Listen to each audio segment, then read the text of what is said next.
Մենք ուղիղ եթերում ենք, ձեր պահանջը որն է այսօր կառավարության մոտ, ինչ պահանջով եք։ Պահանջը մեր երեխեքն է, մեկ էլ Աղացի Աբազյանն է, խիպի դազատ է։ Որ մեր երեխեքին ինքը ուզում էր բացահայտել, որ վերադառնա։ Բայց հիմա չգիտեմ, ինչ խաղեր անեմ, ինչ անեմ, բայց դա լավ չի անում։ Մենք ուզում ենք մեր երեխեքին Աբազյանին պետք է հրաժարական չտեր։ Բայց սպասելիքներ կար, այո, ոչ է։ Ինչ էր ասել ձեզ օրինակ Արմեն Աբազյանը, որ սպասելիքներ կար։ Հիմա այսա 6 ամիս է, 3 ամիս է, որ արդեն Թուրքիայի հետ հանդիպում էր խոսքի։ Ուզում են մի քայլ անեն, բացահայտեն, անհայտները հացը լուծեն, բայց ոչ մի բան չեն անում։ Հիմա արդեն մնաց օդի մեջ, չէ՞, եթե ասենք Աբազյան դուրս գա, արդեն մնում է օդի մեջ։ Փետրվարի 7-ի հանդիպումից հետո ադրբեջանական կողմի հետ այլ հանդիպում եւս եղել է, տեղյակ եք։ Չէ, դրանից հետո այս ամսի վերջին պետք է լիներ, հիմա արդեն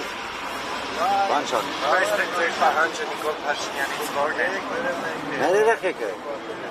Եկել Աբազյանին, որ հրաժարական չտա, չազատվի։ Կառույցից թե անձից է իվերջո, չէ՞ դա կախված։ Նոր ածը նորենը չէ, ողանի ինչեւ անում էր Աբազյանը։ Դա մինչև էս թեզը քնչականի բանը մինչև գործին ծանոթանա, մինչև այն նորից մետալի կձգվի։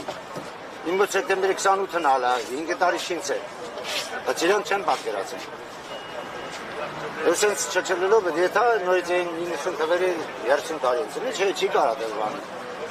Դուք ինչ ասեցիք վերջին անգամ ինչ էր ասել ձեզ ածը տնօրենը այս առողջության Դե պետք է բացահայտել, հիմա ասենք մի հարց լուծել չեմ մանը։ Պետք է որսես չի մնալու։ Ասում եմ, ես 3 տարի ինքն արդեն ածն է զբաղվում, բայց հիմա կար, որ արդեն հանդիպում ունի վակվել, որ կարենա խոսքի հետ երեխեքի հարցը լուծի, բացահայտի, ով է, ինչ է, ոնց է։